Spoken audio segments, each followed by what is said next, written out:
podcast, back with some off-season content, filling the empty market. And we wanted to start off with some Summer League overreactions, underreactions. Max, what does the Summer League have you thinking? Yeah, it's got a few things for me. I'm going to go ahead and start with a guy who is towards the top of most people's boards, and Asar Thompson. And I think there was a big effort. It feels lazy, I think, for draft analysts to look at Amen and Asar Thompson and be like, they're kind of the same because they're identical twins. That feels lazy. So I think there was a big effort to try to differentiate between the two of them. But honestly, after watching both of them and scouting both of them, I feel like they're pretty much the same player. Not to be too lazy. I mean, Amen obviously is a little better as a playmaker and ball handler, and Asar is but a little bit more projectable as a shooter. But they both look like elite level athletes, and you can't put too much stock in summer league, but you can certainly put stock in, do these guys look like they're on another athletic plane compared to the other NBA caliber athletes that they're playing with? And I think both of them passed that test with flying colors. They both look like they have great feel. Amen only played about a game, whereas Asar has been getting to play more. And Asar is playing on a Detroit summer league team that is largely allergic to passing overall. But overall, I think Detroit's got to be pretty happy with how Asar Thompson has looked so far. He also looked more athletic not playing next to his brother because Amen is like truly elite NBA level athleticism, and Alsar is close. But I think Amen just is a little bit more explosive. And now that he is not playing next to his brother, the most athletic guy on his summer league team, I think his physical tools pop even more. I agree with you though. Definitely. It could, so from what we've seen in summer league, it could be the same guy changing jerseys in the style of the Prestige, Hugh Jackman, Christian. Yeah. There were two really toolsy, hyper competitive wings that just blew me away in summer league Yep. that I'm now like thinking about in Dame trades and like wondering how I could get them to Portland. And those two guys are Washington's Bilal Coulibaly and New Orleans's Dyson Daniels. Like I Mm. completely differently about those two guys now. One, I just love Dyson's rebounding. He's just like, even when shots haven't been falling, he's the biggest gamer on the floor in summer league. Like he has that edge that a second year guy should have. His body has completely evolved. Like he looks like a tank. Yep. Super long, 6'8", still really quick laterally. And I just love his slashing potential. His shot still looks iffy, but everything else is growing rapidly. And I think he's quickly becoming like one of the top guys on the Pelicans young core. He was obviously a priority for them because they took him at number 8 last year, but I hold him in a whole different regard now based on the way he dominated in certain facets of summer league play. And then Koulibaly, my biggest overreaction so far from summer league post draft is that I would have him in the top 5. If I knew about Cam Mm. Whitmore's medical red flags, I obviously wouldn't have had him in the top 5. And even if I didn't know Whitmore had a scary medical, like the way he hits the deck constantly and plays with such violence worries me. Yep. I had Whitmore at 5, obviously not knowing anything about the medical. And I think I would give that spot to Bilal based on what I've seen. His tools are just like eye-popping stuff. And I love his fearlessness at the rim. He's already had a couple highlight blocks. I know you're a Jarris hater, so you're probably thinking we should be talking about Bilal's summer league blocks and not Jarris's. But Bilal is just like, he's a guy for sure. He just shows up. He was playing in the French league title game a couple weeks ago. His defense is already interesting, and I love the way he attacked the rim from minute 1 of his summer league stint. Yeah. Talking about guys who look like they're on a different athletic plane from everyone else, Bilal's definitely one of those guys. And that could be an interesting what if moment many years down the road, as Indiana had the opportunity to take him at 7, opted or to take someone else. Not, I mean, Jarris has looked really good, but that sort of always those player for player swaps on draft night are something to look back on. Like, Luca Trey is one that comes to mind.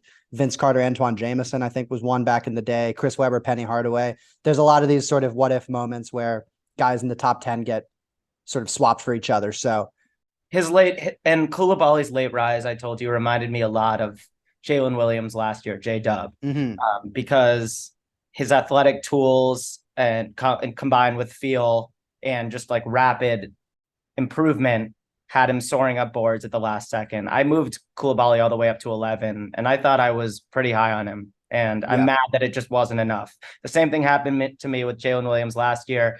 I ended up with him at 10 on my board, thinking that no one would take him in the top 15. And then, of course, the Thunder. I don't know if they traded up or they just had 12, but obviously that's where they they got did Jalen. both. Yeah. They traded with the Knicks. Yeah. I was screaming for Yeah. us to take Jalen Williams. Yeah. So on the sort of more Debbie Downer side of things, I'm not fully buying the Keontae George experience yet. I know he's kind of been the darling of Summer League thus far. He's gotten over 30 a couple times. I do think Summer League in general is kind of the ideal environment for a high usage on ball guard like him because he's going to have the ball in his hands all the time. There's no doubt his shot making has been really impressive.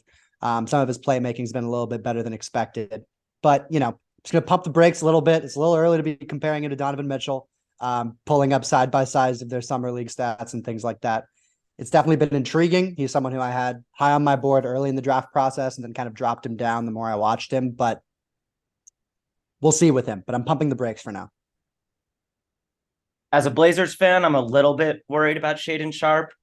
I've come to terms with the fact that if he weren't a Blazer, I'd probably not be the biggest fan of his game because I still haven't seen yet how he's going to contribute to winning. And if you just watched his highlights shaved off the top of his second year summer league experience, you'd be like, oh my God, this guy's talent is still off the charts. He's genuinely one of the best athletes I've ever seen on a basketball court. But he didn't have an efficient game in the summer league. I assume they're going to shut him down. They just announced they're shutting down Scoot. And I'm, not taking Sohan still haunts me a little bit.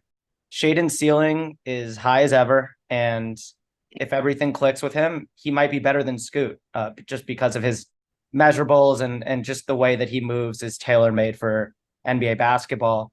And his shot looks pure, but it doesn't go in enough. And he was a horrendous defender as a rookie, which most guys are, but that's really what I'm going to be looking at for Shaden in his sophomore campaign is like, does he look like he's figuring things out defensively? Because with his athleticism, he can actually be like a decent secondary, tertiary rim protector. He had some highlight blocks last year that have like the casual Blazers fans thinking he's already some kind of two-way guy, but he's not. He's really far from making your team better. And maybe that's good because we need to rack up more good draft picks. But I don't know if Scoot's as good as we want him to be, like he's going to need some help quickly. And Shaden is still very, very raw, but that's no surprise.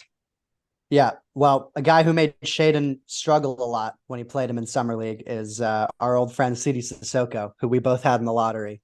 And my overreaction is he is a defensive stopper. And that was something that I had some questions about when I was watching his tape from the G League. I thought he was a good defender. It was unclear to me whether he could get to that kind of, elite wing stopper, throw him at the best player every night, kind of like Lou Dort, OG Anunoby sort of level of defense, that all defense level. And I think he's going to get there because in his first game against, I think it was Brandon Miller, he totally had him in hell. Like Brandon Miller was, he traveled like 2 or 3 times just trying to rip through really fast against him. I've seen at least 4 or 5 instances of guys traveling, trying to rip through against him because I think they feel like they have to beat him off the dribble quickly. And he had held Shaden Sharp to a nightmare shooting night. Same thing with Brandon Miller. He's been doing it to pretty much everyone he's played, moving his feet on the perimeter, some rim protection. He's just really strong bodied. Guys can't really bully him. So I think his defense has been better than I expected. His offense is a question mark. He's, as you said, kind of been summer league Draymond Green and that he kind of just refuses to shoot. But the passing is flashed at times. The processing speed is really there. So I'm curious to see how he looks next to Vic and, maybe getting some mentoring from Jeremy Sohan, although Sohan's probably a little too young to be mentoring anybody, but hopefully they can both get some mentoring from the sort of Spurs intelligentsia alumni facility, basically. He's had a couple 1 point games, which is scary. I don't want him to get the yips. I'm not worried about his ability to score. I'm just worried that if he starts his career in a huge slump, that he might get the yips as a shooter, as a finisher, because he has the athleticism to be an above average finisher. And he has the confidence to throw behind back passes in the lane. Like Yep. a little bit of the flash was there. You comped him. One of your comps was Boris Diaw, who I think he can be better than defensively. But if he's ever that much of an offensive engine, that'd be great for the Spurs. But he showed up with Boris Diaw's body. Sissoko, who's a better athlete than Diaw ever was, just looks like a little bit doughy, a little bit out of shape. A lot of these guys have talked about how, like, in the weeks after the draft, it's just, pictures, interviews, good food, parties. Parties. And I get it. This is a 19-year-old who just made a ton of money. But he also was one of the dunk leaders of the G League as a teenager who isn't a big man. And I Yeah. know that he's not in playing shape at this moment, which isn't great. I like my young prospects to be in shape early. I don't want any Zionness creeping into CD's trajectory. Yeah. Well, glass half full perspective, he's already shutting down these wing threats in sort of a doughy body. So if he gets himself into shape, he might be truly a menace defensively. Another French countryman. This one is purely flashes, but we're gonna get to. I don't want to step on the young cores discussion later, but Ousmane Dieng might be a player. I texted I texted Drew after the first Thunder Summer League game. Ousmane might suck. Since that point, he's shown a lot of flashes just in terms of his ball handling, his fluidity. He's 6'10", which is pretty crazy. I thought he was 6'7", 6'8". I looked it up. He's 6'10", and he's out there. Some plays he looks like he's totally lost, and some plays he's doing the between the legs double cross into a step back three that looks, dare I say, Paul George-esque, although obviously he's nowhere near Paul George. But OKC, they might have another player there. And certainly it made sense to take a swing on a guy who's that size and has that level of fluidity, shooting, ball handling at 6'10". So Yeah. curious to see how he develops this year. He's 20 years old, but it is year two. And if he had any chance of being the guy that the Thunder thought they drafted, obviously you wanted to see some flashes in this summer league. And he showed some stuff for sure. I don't think about him as, one of the faces of that core, but that's more about how much young talent the Thunder have. But yeah, it definitely encouraging that he didn't finish the summer league like he started it. So worth a mention. All right. We're ranking young cores. Other podcasts might do this. We do it better. And I told Max to rank 10, which was a mistake because in rushing to get notes together for this pod, I realized that 8 through 10 make no difference to me. It's really a top 7 that I feel good about, but you said your top 10 kind of made sense to you. So why don't you just start with number 10 and I'll tell you where I had them on my list. Okay. Number 10, I have Portland. Where do you have them on your list? I have Portland at 8. All right. But this is basically I gave them an unfair bump because literally any week now they're gonna get something that makes their young core more interesting.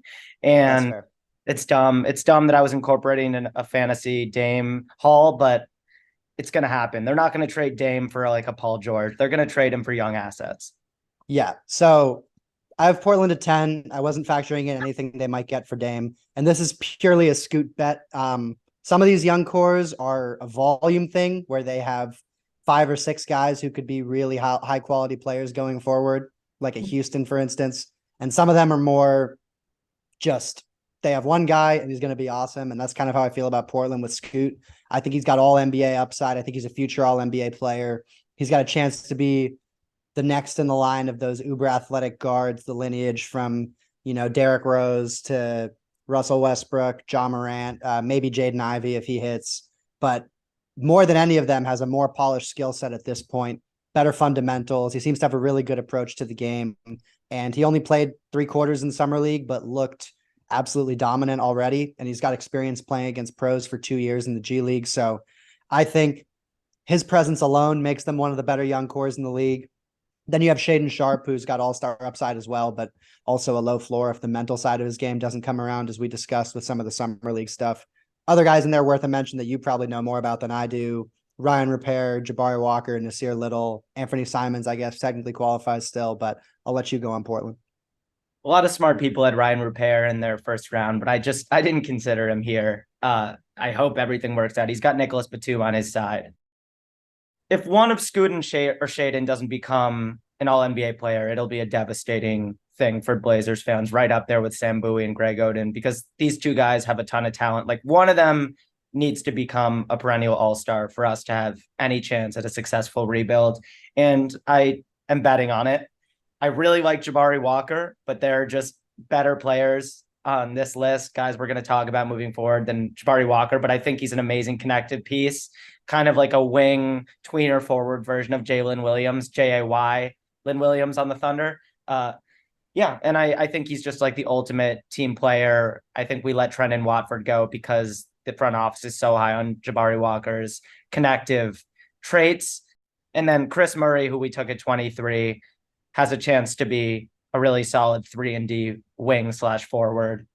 So Right about yeah, him. but really ranking them in your top 10 is just a bet on Scoot and or Shaden. Yeah, I actually counted again. I realized I actually had them at 11. So would you like to hear my number 10 core? Yeah, great. That would be the Minnesota Timberwolves. And their young Yeah, core yeah, yeah. includes Nas Reed, we get it. Nas Reed. Nas Reed, Anthony Edwards, Jaden McDaniels, and Leonard Miller, if that's your cup of tea. Not particularly mine, but he's had a very impressive summer league and athletically is very gifted. But this is basically about Anthony Edwards with Jaden McDaniels as some sweetener. I think Ant can be an all NBA player this year. I haven't come close to starting my top 50 players list or top 50 to 70 players list, depending on how many guys I think deserve a mention. But he's got a chance to be an all NBA player this year. He's certainly going to meet the games played requirement, which could knock some guys out. But his two-way upside is, superstar level. And I love the pairing of him and Jaden McDaniels long term as a perimeter lockdown defensive duo. I think they have crazy high upside on the defensive end. And particularly if you have Gobert protecting the rim behind them, I just feel like they have to get Towns out of there and just try to build an identity as a lockdown defensive team, which you just can't do with Towns on your team. He's so gifted as an offensive player, but his defense is just such a headache. But this isn't about Towns.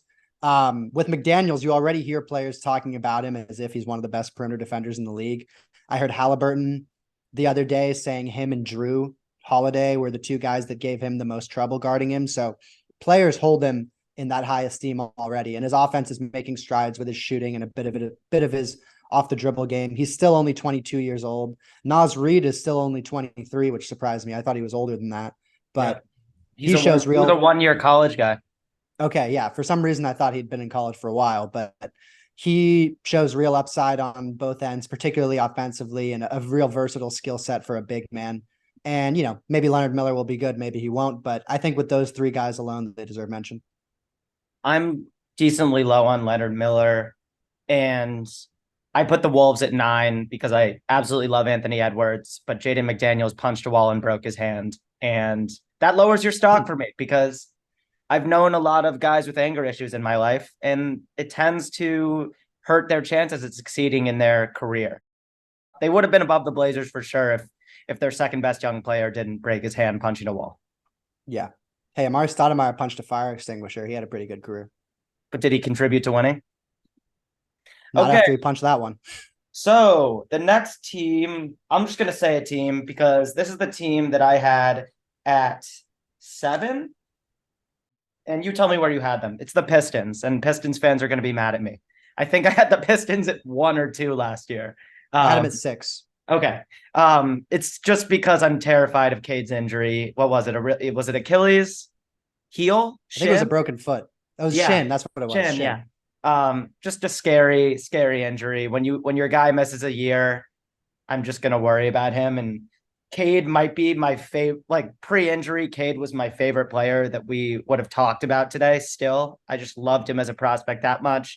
He's an underrated defender because he hasn't played on a good team yet, but like just a really deep bag for a 6'7" scorer creator. Exactly the archetype of primary guy that you want to lead your team these days, who isn't a minus on defense at the same time.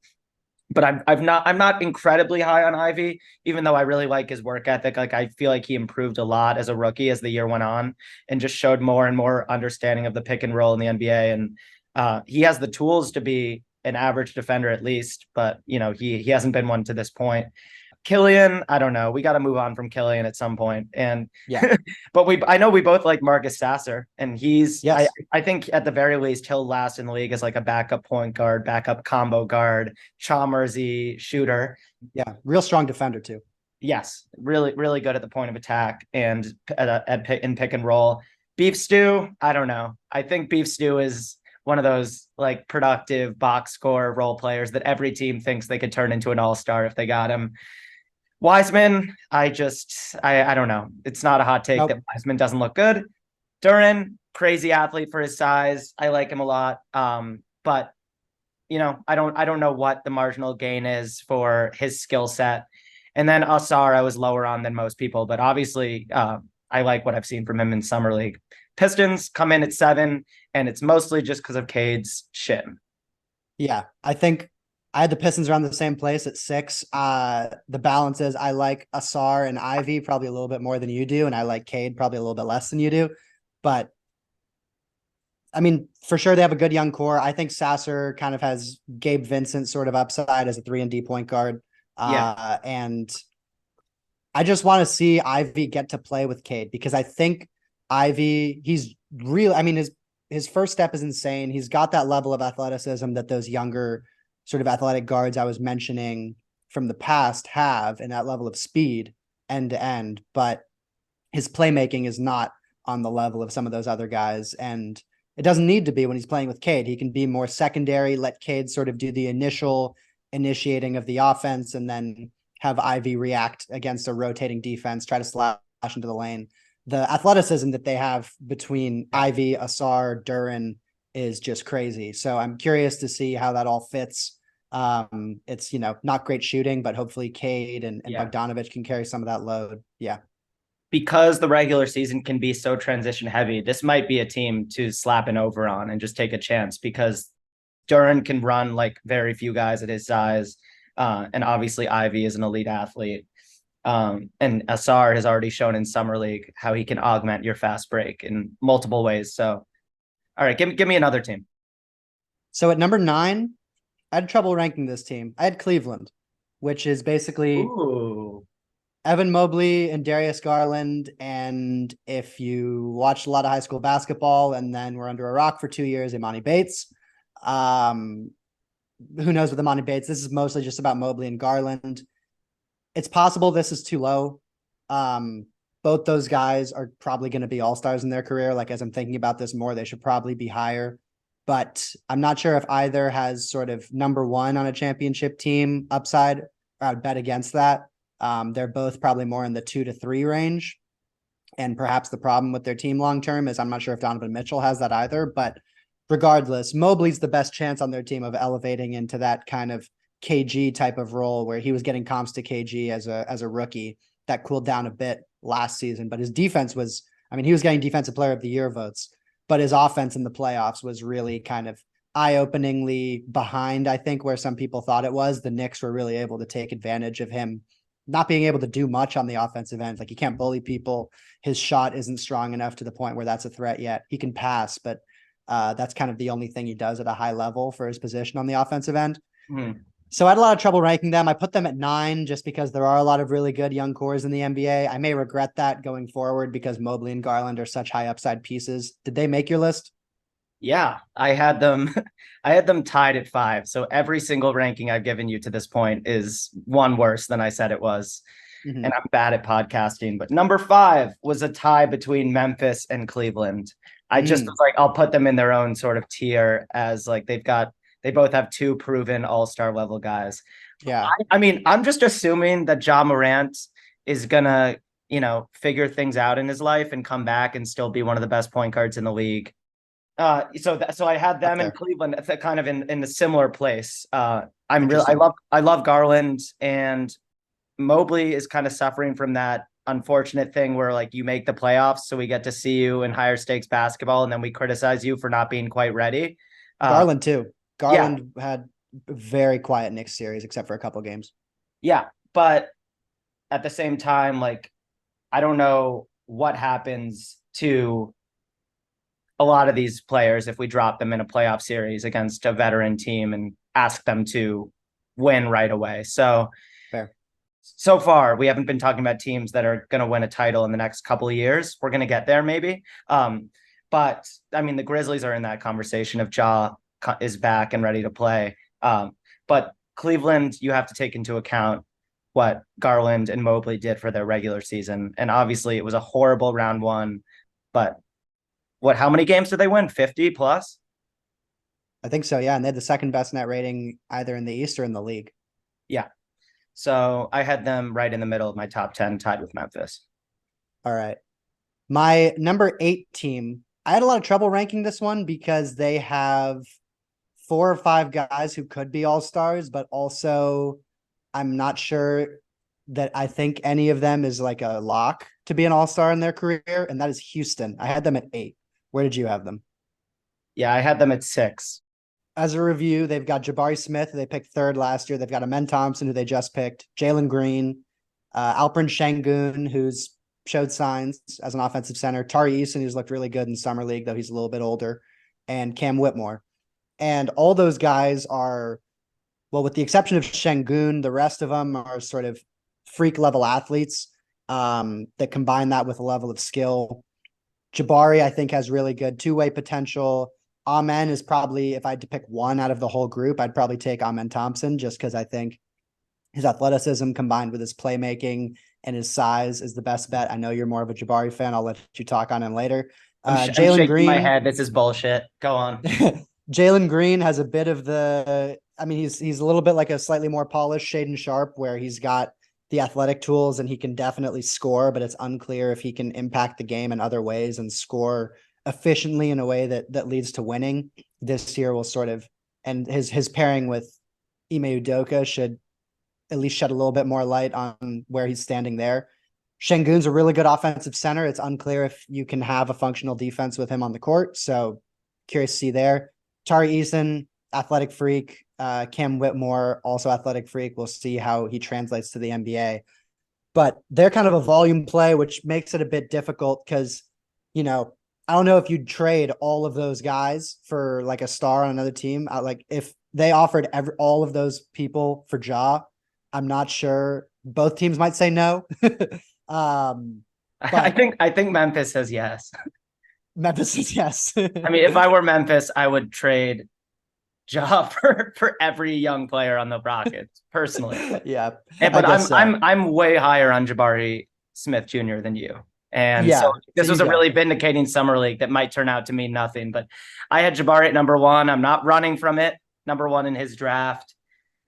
And I really like Tari Eason. He's quickly becoming one of my favorite players in the league. His 3-point shot is coming along, and almost every other facet of his game was already there. But this is the first year with Şengün that I've started to question my love for this like prodigious offensive talent, because if he's actually going to end up being a winning big man, he's got to be able to anchor your post. Maybe Jabari Walker can protect the rim behind him and cover for some of his defensive shortcomings, but I'm starting to worry. But his offensive ceiling is so ridiculously high that I have him above Amen on my list of guys I like on the Rockets. We need someone to get in there and teach him how to move in the paint, how to like just be a little bit less of a liability defensively. Yeah. I mean, I like Jabari. I had him third in his draft behind Paolo and Chet, and I probably had him closer to Ivy at 4 than to Chet at 2. But I mean, he's got really good two-way. I think he can be a really good elite two-way role player. I'm not sure I see the all-star upside for him because I don't really trust the creation. He was Yeah. able to sort of handle a little bit better in summer league than he showed in college and last year, but still is not someone where I really trust his handle much. I think he can be a good spot up shooter. He's got a really quick release for someone his size. And on defense, I love his ability to slide his feet against smaller players. I don't love him as much as a rim protector. I think I almost like him more as a perimeter defender than a interior defender, which is a little strange for someone of his size, but regardless, it's a good defensive weapon to have at 6'10 or 6'11, however tall he is. So he's definitely a piece I would want long term, and mentality wise, he seems to be great. And I think Ime Udoka can also do wonders for him in getting the most out of him defensively. But yes, I think Amen for the playmaking and off the dribble. That's the reason I like him a little bit more than the rest. Yeah.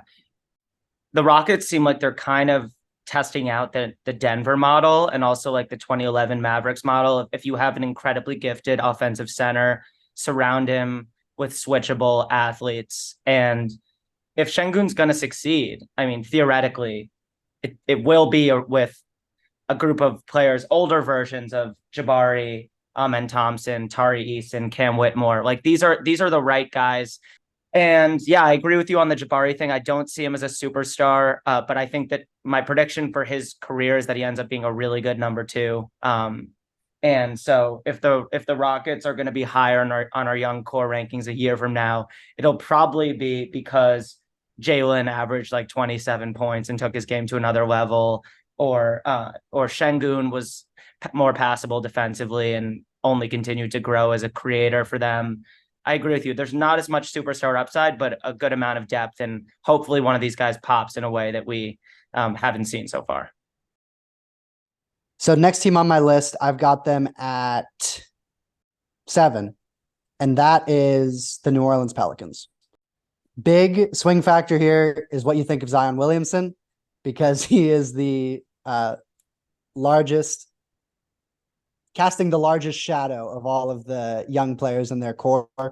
Beyond him, they have Trey Murphy, Dyson Daniels, Jordan Hawkins, who they just picked, Herb Jones, who they just extended, and my guy EJ Liddell, who showed some flashes during summer league and at least looked comfortable getting back on the court after his ACL tear last year. Brandon Ingram barely missed the cut, being a little bit too old, I think, to be considered part of the young core. But regardless, that's a lot of depth. They have a lot of picks forthcoming. We're going to do an episode some point about how these teams that have a ridiculous amount of picks should use them.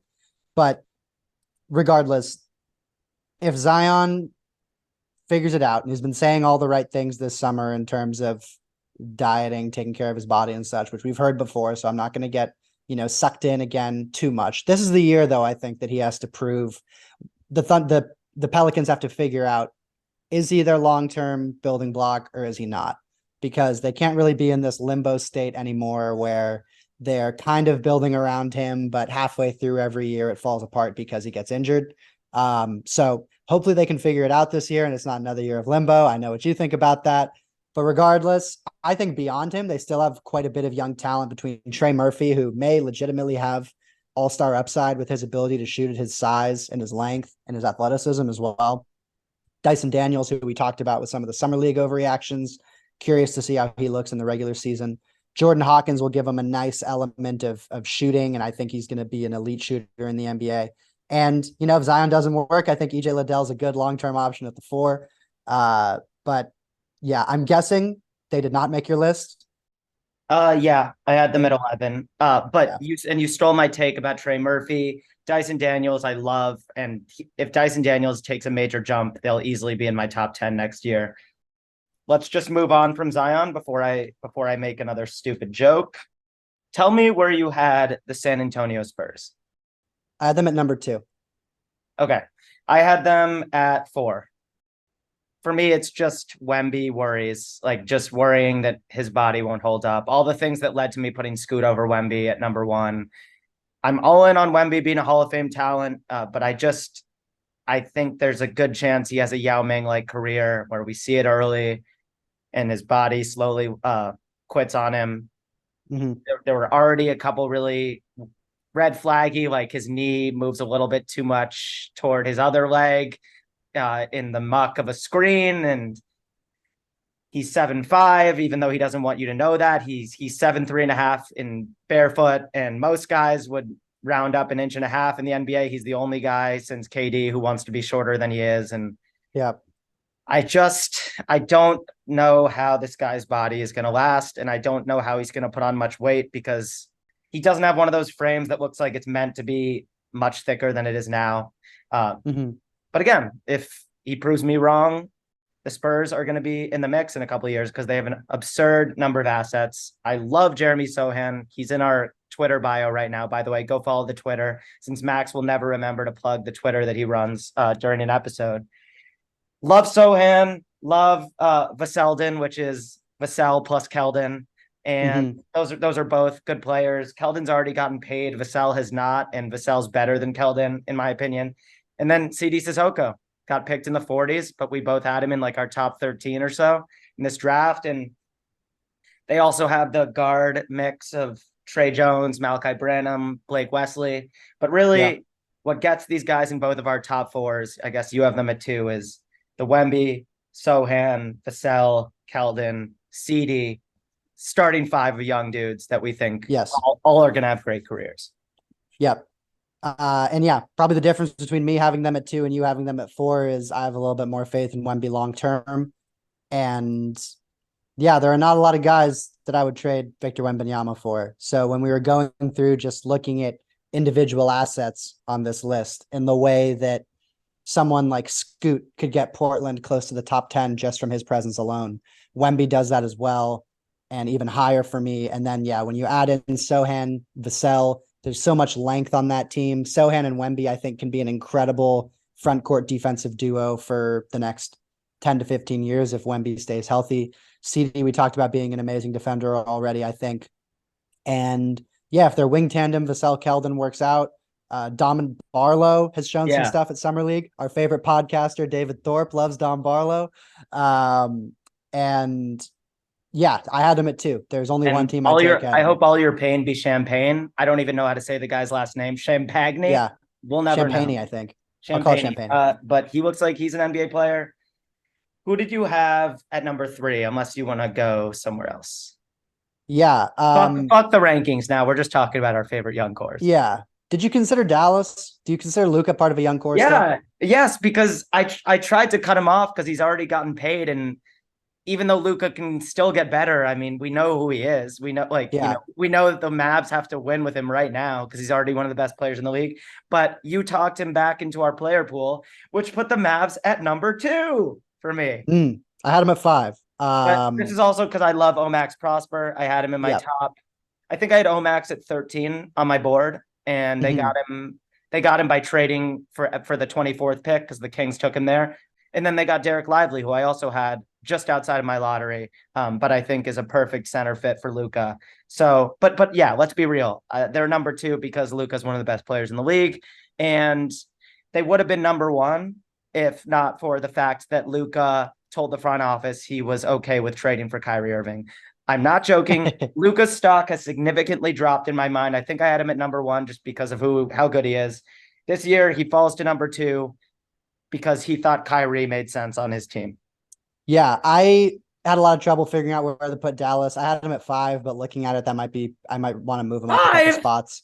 You I know wouldn't you wouldn't trade Wemby for Luka Doncic? I would.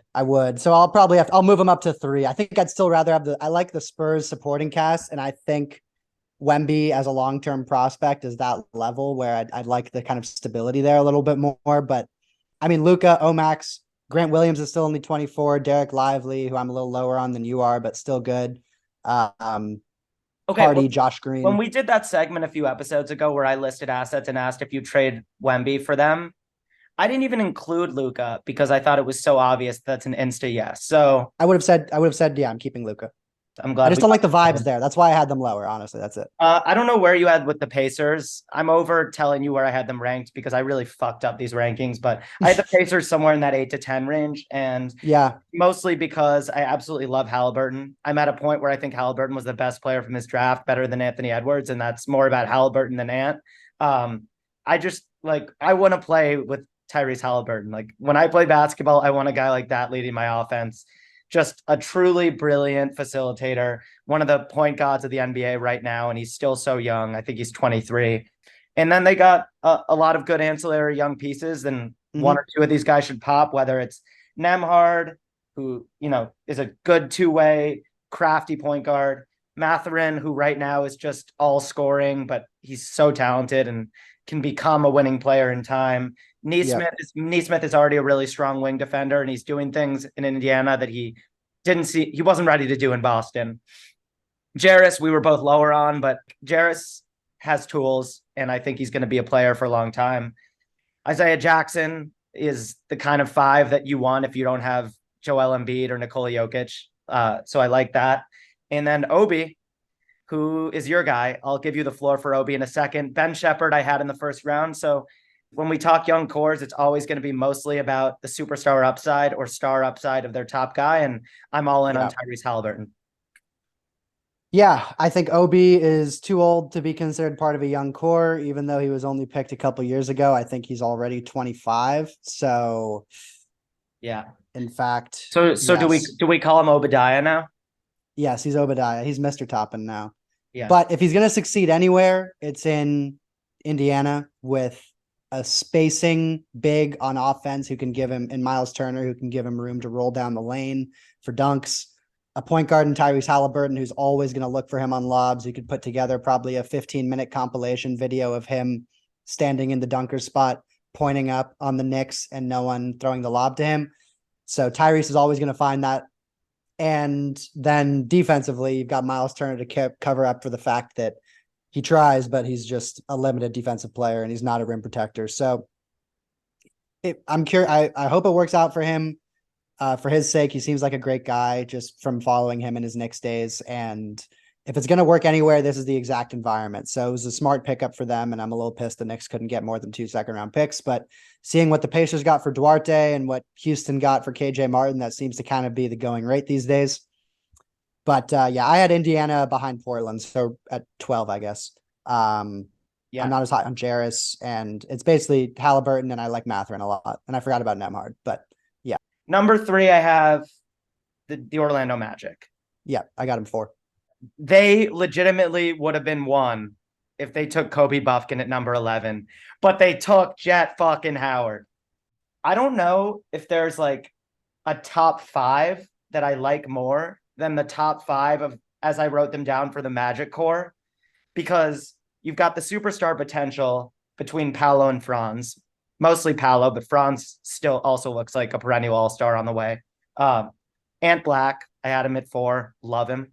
Showed some stuff in the summer league. Even yesterday, he was inefficient, but he got like 14 rebounds and was just one of the more active guys on the floor. You always feel his presence. Wendell Carter, who still qualifies age-wise for this conversation because he was a one and done from Duke.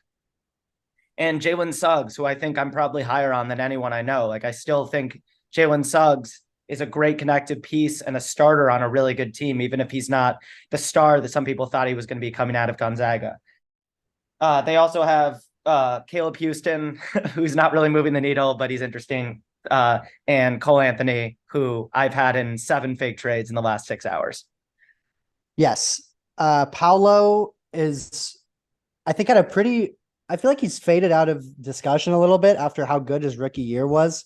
He wasn't the most efficient, but I mean, he stepped into the league as a 20 point per game scorer and one of the more physically dominating guys in the league. And that's only going to increase as he continues to have NBA strength and conditioning and grow into his body. He kind of reminds me, when he was coming out, I made this comparison to Blake Griffin as a young player. He's not quite the level of vertical athlete, but just in that sort of way that he's already just dominating physically at such a young age. And for his longevity, it might be better that he doesn't sort of play as vertically as Blake Griffin did early in his career. Yeah, he reminds me a little more of like if Blake found that piston skill set when he was already one of the best athletes in the league.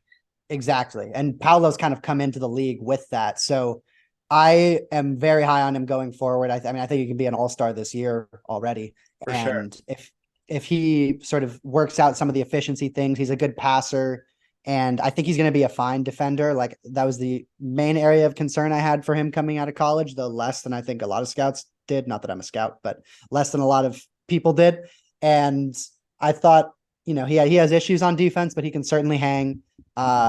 Franz is just like the ideal complementary piece of a big forward who can dribble, pass, shoot, defend. Well, the shooting's a little inconsistent. You have to hope that comes along. That's really the main thing with this team. Like, they need, I don't know what their shooting coach infrastructure is, but they need to pour all of their money into developing shooters, because if they can get even just 2 of Franz, Paolo, Anthony Black, Markelle Fultz, God rest his shot, and Wendell Carter to be real reliable spacing threats, that takes their team to a whole nother level. And they might not need it to be a good team, but to be like an elite team, they probably need that extra step of shooting, which is why they drafted Jet Howard, even though I would have drafted a different shooter. But yeah, I had them at 4, and just the Paolo Franz forward duo for the next 8 to 10 years or whatever is going to be really fun for Magic fans to watch. And hopefully they can build around that with enough skill that they can complement those guys. Yeah. I'm going to be questioning head coach Jamal Mosley if the Magic don't have one of the best defenses in the league really soon, because all the pieces are there. Like, Ant Black is going to be one of the best defending rookies you'll find. I'm pretty confident of that. what's gotten Suggs minutes to this point in the NBA has been his defense. Wendell's always been serviceable, and he's a great contract. Defense was Franz's like main tool as a draft prospect, and then he got to the league and showed way more offense than we realized was in his bag. And Paolo should never be in a defensive minus just with his physical tools, but obviously that's a growing part of his game. Yeah, agreed. All right. I had Memphis at 3. We talked about them already. I just think Ja and Triple J is a playoff berth for the next 10 years and probably a home court playoff berth, but we talked about them already. I have one team left. Is that the same for you? Yes, sir. Let's do it. That is the Oklahoma City Thunder. Just to rattle off some names, they have Shea Gilgeous-Alexander, Chet Holmgren, Jalen Williams, Josh Giddey, Usman Jang, Lou Dort, Isaiah Joe, Kaysen Wallace. That's before you get to some of their bench flyer guys like Trey Mann, Poku, the guys they just acquired from Houston, Ty Washington, Usman Garuba. Now we're kind of bottom of the barrel here, but those guys would be included in young. Those guys would be Usman included in young Garuba? cores. Yeah, they got Usman Garuba. Yeah, I forgot about that. All right. there was basically Houston was trying to clear cap space for Dylan Brooks, so they traded away a bunch of their young guys, and OKC just took them for free, basically. But I was watching them in summer league yesterday, and they were trotting out basically Chet, Kaysen Wallace, Usman Jang, and big Jalen Williams. And I was watching them. I thought this team would be in the young core rankings if it was just their summer league squad. Yeah. And then you have Shea Gilgeous-Alexander, Jalen Williams, and Josh Giddey sitting courtside watching them also, who are all 24 and under. And then you have Lou Dort also, who's 24. And they have basically a full 15-man roster of a young core almost. And that's not really something that I can remember seeing in my time watching the NBA. There's probably diminishing returns from it. Like some guys are going to get cut from this team, won't even make it past training camp, who would be mentioned in young cores for other teams. Like Ty Washington might not make the team or something like that. I wasn't super high on him coming out. Isaiah Joe, I also forgot to mention. He's a dead-eyed shooter, also only 24 years old. But they are just overflowing with young talent. And you have to start at the top. SGA, Chet, and J-Dub, I think, are 3 pretty for sure all-stars. Chet, if he can remain healthy, but his defensive chops that he's shown in summer league are already crazy with his ability to protect the rim. He's kind of already got a signature move with this 2-hand vertical jump block tip thing. And then Shea's already been an all-star. I think Jalen Williams can be an all-star in the next couple years with his combination of size, ball handling. And yeah, they've got length at every position, ball handling and passing at every position. Haven't really talked much about Giddey, who has a chance to be an all-star, at the very least, an elite connective piece. And I just can't wait to watch them this year because I think they're going to be demons in transition. They can drive and kick teams to death with the ball handling and passing they have up and down the roster. And yeah, I think I'm probably going to pick them to be in the playoffs this year. The West is a gauntlet, but I just truly can't wait to watch them and see how Chet fits into everything. Jalen Williams showed up to summer league jacked. I actually hope, I was telling you, I hope he doesn't get too thick and like lose some of his flexibility. But maybe if Jalen Williams is just big now, we can call him and Shea thick and thin. I don't know. That was just that was a duo nickname that came to mind. I had the Thunder at number 1. I actually almost put Luka at number 1 when I realized Luka qualified. I had Dallas at number 1 for a second, but then I realized if I'm bumping the Blazers up a little bit for the soon-to-be Dame Hall, then I need to consider the fact that the Thunder have 35 picks still in the next 7 years. And yeah, there probably isn't a team outside of Denver with Jokic or I don't know, Bucks with Giannis that has more trade capital than the Thunder. It's truly absurd. You could argue they actually have the most trade capital in the league right now without even being a contender, which is crazy to say. Poku still 21 and a half. Kidding. Jang, you talked about. I love Jalen Williams, the big Jalen Williams. I think that he is the type of role big that you need to have like a winning culture. I just love everything I see from him. I hope they don't change like the charge rules in the league and like negate one of his best tools. But even if they do, I think that he is going to figure out ways to help his team win for years to come. Giddey, this is the year with Giddey that I want to see him do one of these 3 things: start making threes consistently, start being a plus defender or start finishing like he should for his frame. And Shea is almost as good as anyone on this list. And J Dub, I'm low on Chat, and I still have the Thunder at number one. That's the embarrassment of riches that they have, because I have the same concerns with Chat that I do about Wemby. They literally will have to start trading picks now because they can't roster as many players as they have draft picks in the next couple of years. While these rookie contracts are still manageable, they need to win. Shea elevated to superstar status in my mind this past year.